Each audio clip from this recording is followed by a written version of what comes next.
অনেকে বলবেন ইউরোপে আসলে জব পাওয়া যায় না। তো আমি এটা ইউরোপের বিভিন্ন বড় বড় যে কোম্পানিগুলো আছে বা সরকারি প্রতিষ্ঠানগুলো আছে এইগুলাতে দেখেছি আমি। তাদের আপনারা দেখেন অলস্টম যারা তাদের ট্রেন বানায়, যেটা ফ্রান্সের ট্রেন কোম্পানি, যাদের বিভিন্ন ট্রেনগুলো তৈরি করা হয়, এখানে তাদের যে ফ্যাক্টরি আছে, কারখানা আছে, ঠিক এইখানে অন রিক্রুট লেখা আছে, এখানে কিউআর কোড দেওয়া আছে, এখানে লিঙ্কডইনের কিউআর কোডটা দিয়ে আছে, কেউ চাইলেই ইজিলি সেখানে গিয়ে অ্যাপ্লিকেশনটা করতে পারে। এটা হচ্ছে এক্ষেত্রে আপনার দুইটা জিনিস লাগবে। প্রথমত তারা যে সেকশন বা যে টাইপের লোকজন নিবে, আপনাকে অবশ্যই সেই লাইনে আপনাকে অভিজ্ঞ হতে হবে। পাশাপাশি আপনাকে ল্যাঙ্গুয়েজ অবশ্যই জানতে হবে, যেহেতু আপনি ফ্রান্সে জব করবেন, আপনাকে কিন্তু এটা জানতে হবে।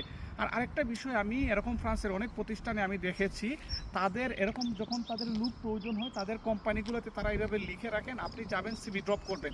কিন্তু আমাদের বাংলাদেশের কথা যদি আমি বলি, যে বাংলাদেশে এইরকম আমরা কোনো দিন বাংলাদেশ রেলওয়ে বলেন বা প্রাণ আরএফএল যদি বলি, তাদের গেটের মধ্যে লিখে রাখা বড় বড় যে কোম্পানিগুলো আছে, তারা আসলে ঠিক ওইভাবে এগুলা ওন রিক্রুটটা লিখে রাখে না, পত্রিকাতে বিজ্ঞাপন দেয়। আর সরকারি চাকরির কথা বাংলাদেশে কি বলবো, তারা হচ্ছে অনেক বড় একটা সার্কুলার, অনেক দিনের একটা প্রসেস, অ্যাপ্লিকেশন করো, টাকা দাও, এর জন্য আসলে অনেকে অ্যাপ্লিকেশন করতে পারে না।